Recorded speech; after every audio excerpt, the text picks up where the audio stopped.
So hello everyone, कैसे हैं आप सभी लोग। और मैं समझ गया हूँ कि अब हिंदी का एग्ज़ाम है आगे।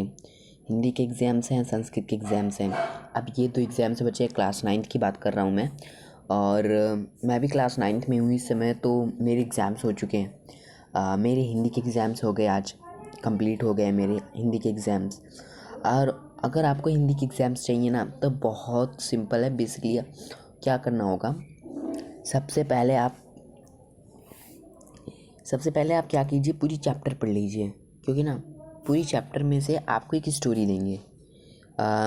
मेरे में स्टोरी आई थी 2 बैलों की कथा, उसमें से स्टोरी आई थी, उसमें से 10 क्वेश्चन पूछे थे एमसीक्यू में मिला के। जैसे एक स्टोरी दी, उसके शॉर्ट क्वेश्चन बनाए और उसी में से एमसीक्यू पूछ लिए उसी स्टोरी में से।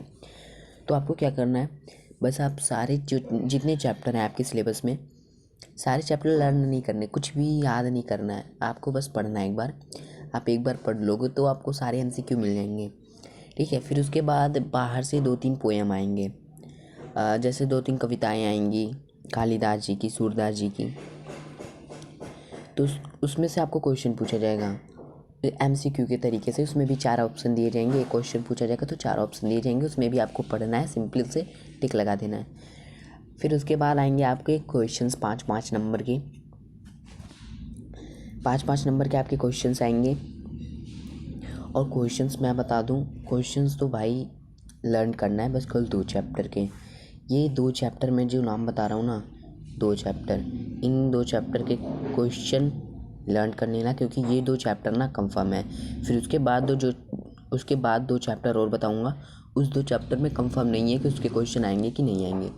तो पहला 2 चैप्टर है रीढ़ की हड्डी, ये पहला चैप्टर है रीढ़ की हड्डी। ठीक है, और दूसरा चैप्टर देखो, रीढ़ की हड्डी में थोड़े क्वेश्चंस लॉन्ग हैं। ठीक है, जो रीढ़ की हड्डी में क्वेश्चंस है उसके आंसर थोड़े लॉन्ग हैं, तो उसको कुछ नहीं करना। मैं भी जानता हूँ, मुझसे भी याद नहीं होता, तो मैं उसके शॉर्ट फॉर्म बना लेता हूँ, हल्का सादा बना लेता हूँ, तो याद कर लेता हूँ। तो पहला चैप्टर हो गया रीढ़ की हड्डी और दूसरा का चैप्टर हो गया मेघाय। मेघाय, रीढ़ की हड्डी, मेघाय, ये 2 चैप्टर के क्वेश्चन आंसर आएंगे। और जो 2 चैप्टर कंफर्म नहीं है, उस चैप्टर के मैं नाम बता रहा हूँ। ठीक है, सांवले सपनों के याद और मेरे बचपन के दिन। इन 2 चैप्टर में से क्वेश्चंस आ सकते हैं, कंफर्म नहीं है लेकिन आ सकते हैं, तो लर्न करके जाना।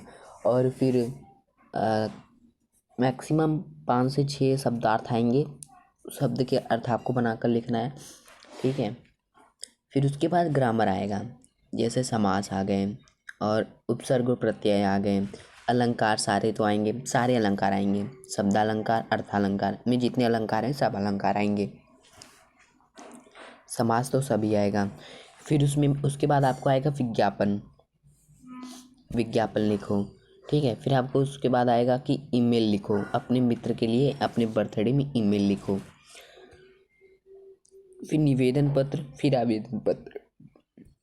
एक ही, सिंपल है बहुत, आपको ज़्यादा उसमें कुछ नहीं करना है।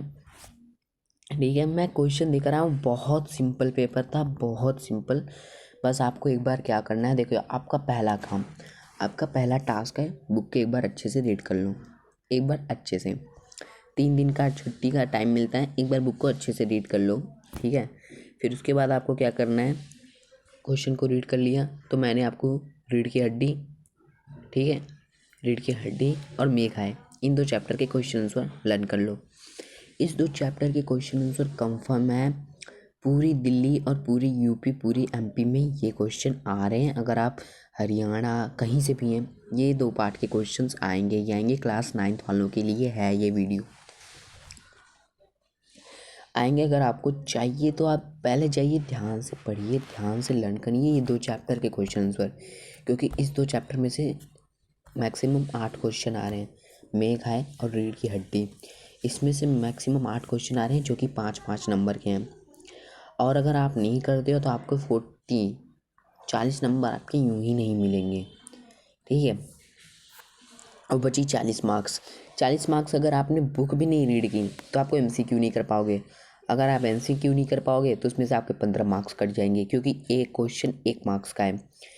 ठीक है, तो ये बात है। और जो जितने भी ग्रामर आ रहे हैं ना क्वेश्चंस में, जितने भी ग्रामर आ रहे हैं सारे ग्रामर मिला के केवल 5 नंबर के हैं, सारे ग्रामर मिला के। सब ग्रामर एक एक नंबर का है, 5 नंबर के आपका ग्रामर है। तो आप लर्न करिए, आई होप कि वो बहुत सही हो। और फिर बुक रीड करने के बाद पहला टास्क आपका ये हो गया। दूसरा टास्क आप मेक आए और रीड के इन 2 पार्ट के क्वेश्चन तो लर्न कर लो। तीसरा टास्क आपका हो गया ये जाबिर हुसैन जी का चैप्टर, ठीक है, जाबिर हुसैन जी का चैप्टर। और फिर कौन सा मैंने बताया था, सुमित्रानंदन पंत, मेरे बचपन के दिन, सांवले सपनों के याद और मेरे बचपन के दिन। ये 2 चैप्टर के क्वेश्चन आंसर एक बार देख लेना। लर्न करने की ज़रूरत नहीं है वैसे, पर कंफर्म नहीं है, आ भी सकता है। तो आप एक बार थोड़ा ध्यान से देख लीजिएगा कि उस क्वेश्चन का आंसर आप कैसे बनाकर लिख सकते हैं। और हाँ, अगर मान लीजिए कोई और चैप्टर में से क्वेश्चंस आ सकते हैं ना कि आपको पता नहीं है, तो अगर आप एक बार बुक पढ़ लोगे ना तो आपको उस क्वेश्चन के आंसर आप बनाकर भी लिख सकते हो, आप पूरा मार्क्स ले सकते हो।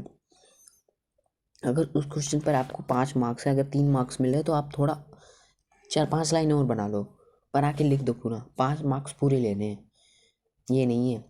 और मैंने अब तक मेरे जितने क्वेश्चन पेपर आए मैंने सारे बताए हैं, तो मैं चाहता हूँ कि तुम भी बताओ। और बहुत सिंपल है, बहुत सिंपल है। ग्रामर, पोएम बाहर से आएंगे, पोएम तो बाहर से आएंगे, ग्रामर भी बाहर से आएंगे, लगभग सारे के सारे ग्रामर बाहर से आएंगे, बुक में से एक भी नहीं है।